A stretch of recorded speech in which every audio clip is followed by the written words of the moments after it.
And welcome to ILM Easy English app. आज हम लोग सीखेंगे ऐसी प्रोनाउंसिएशन टेक्निक्स के बारे में जो आपकी इंग्लिश फ्लुएंट के साथ साथ बहुत ही इफेक्टिव बना देगी। बट उससे पहले लेट्स हैव एन एक्सरसाइज। इस एक्सरसाइज में आपको याद रखना है कि कौन से कलर स्क्रीन पे आ रहे हैं और उनका सीक्वेंस।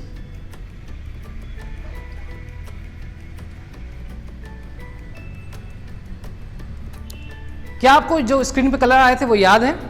क्या आपका सोचना है कि वो red, blue, yellow and green थे? चलिए फिर से देखते हैं। पहला orange, green, blue and purple, ये कलर्स थे। बट आपका ध्यान जो गया वो उन वर्ड्स पे गया जो उन कलर्स के ऊपर लिखे थे। यही गलती हम लोग इंग्लिश में करते हैं। इंग्लिश एक ऐसी लैंग्वेज है जिसमें स्पेलिंग हमको कुछ और दिखाई देती है और उसको पढ़ा कुछ अलग तरीके से जाता है। एक और एक्सरसाइज लेते हैं। अब मैं आपके सामने कुछ इंग्लिश वर्ड्स रखूंगा। इंग्लिश जिसका प्रोनाउंसिएशन है वो आपको गैस करना है। First word, second word, the next word, again again and the last word. पहले वर्ड का जो करेक्ट प्रोनाउंसिएशन है वो है चॉकलेट। चॉकलेट, उसको चॉकलेट नहीं बोलते।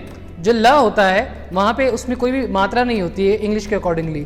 सो जो सी के बाद में जो ओ आ रहा है वो भी कोई साउंड प्रोड्यूस नहीं कर रहा है, प्लस एल के बाद में जो ए आ रहा है it is not producing any a sound, it is producing a sound. So इस वर्ड को पढ़ेंगे चॉकलेट। अगला वर्ड, अगले वर्ड को पढ़ते हैं कंफर्टेबल। कंफर्टेबल, इसमें जो एफ के बाद में ओ आ रहा है वो ओ साउंड प्रोड्यूस नहीं कर रहा है, बल्कि वो कुछ भी साउंड प्रोड्यूस नहीं कर रहा है। और जो टी के बाद में ए आ रहा है वो अ साउंड प्रोड्यूस कर रहा है, ए साउंड प्रोड्यूस नहीं कर रहा है। तो उसको कंफर्टेबल नहीं पढ़ेंगे, उसको पढ़ेंगे कंफर्टेबल। आप हिंदी में भी देख सकते हैं कि जो म है वो भी आधा है और जो ब है वो भी आधा है, मीन्स उनमें अ साउंड भी नहीं आ रहा है, तो उसको पढ़ेंगे कंफर्टेबल। अगला वर्ड, इसको पढ़ते हैं शैम्पेन। शैम्पेन, जो CH है यहाँ पे वर्ड के स्टार्टिंग में वो यहाँ पे श साउंड प्रोड्यूस कर रहा है। जो हमारी टेंडेंसी होती है आमतौर पर कि CH को हम लोग या तो च साउंड में कन्वर्ट करते हैं या फिर ख साउंड में, बट यहाँ पे जो CH जो कॉम्बिनेशन है इन लेटर्स का इट इज प्रोड्यूसिंग श साउंड, शैम्पेन। और यहाँ पे जो G भी आ रहा है N के पहले it is not producing any sound, ना ही वो ग साउंड प्रोड्यूस कर रहा है और ना ही वो ज साउंड प्रोड्यूस कर रहा है, तो it is considered as silent. Correct तरीका होता है इस वर्ड को पढ़ने का वो होता है शैम्पेन। नेक्स्ट जो वर्ड है, आई गेस 90% लोगों ने इस वर्ड को जॉनरे पढ़ा होगा, बट इस वर्ड का जो करेक्ट प्रोनाउंसिएशन है वो है जॉनरा। जॉनरा, तो यहाँ पे जो दोनों ई लेटर्स हैं हमारे वर्ड में ये ए साउंड प्रोड्यूस नहीं कर रहे हैं। आमतौर पे हमारी अंडरस्टैंडिंग ये होती है कि जो लेटर ई है या तो वो ए साउंड प्रोड्यूस करेगा या फिर वो ई साउंड प्रोड्यूस करेगा, बट यहाँ पे जो पहले वाला ई है वो अ साउंड प्रोड्यूस कर रहा है, जॉ अ, और जो बाद वाला ई है वो अ साउंड प्रोड्यूस कर रहा है। सो इस वर्ड का प्रोनाउंसिएशन है जॉनरा। नेक्स्ट वर्ड जो है उसका जो सही प्रोनाउंसिएशन है वो है मंक। मॉन्क नहीं, मंक। तो यहाँ पे जो ओ है एम के बाद में it is also producing a sound, so it is pronounced as monk. Monk means जो बौद्ध भिक्षु होते हैं, जो मठ में रहते हैं, जो बुद्ध की पूजा करते हैं, उन लोगों को मंक कहा जाता है। आखिरी जो वर्ड है उसका प्रोनाउंसिएशन ऑलमोस्ट सभी लोगों ने सही गैस किया होगा। It is pronounced as every.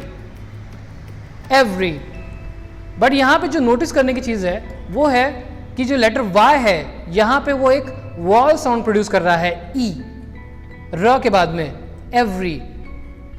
तो यूजुअली हमारी जो अंडरस्टैंडिंग होती है कि जो वाई लेटर है हम लोग यह साउंड के लिए पुट करते हैं। जैसे किसी का नाम है युवराज, तो जो स्टार्टिंग का उसका जो लेटर होगा उसके नाम का वो होगा Y, but in this word Y is not producing य sound, it is producing e sound, every. So ये एक नोटिस करने वाली चीज है। Now let's discuss the sound of English. तो अभी तक हमने यही देखा कि अभी तक जो भी हमने इंग्लिश देखी है वो जो हमको दिखती है उससे बिल्कुल ही अलग है। इंग्लिश में ऐसा कोई भी फॉर्मूला या ऐसा कोई भी लॉजिक नहीं होता जो आपको बता दिया जाए और आप ओवरनाइट इंग्लिश पूरी अच्छे से समझ लें और नेक्स्ट जो वर्ड आपके सामने रखा जाए आप उसका करेक्ट प्रोनाउंसिएशन गैस कर लें।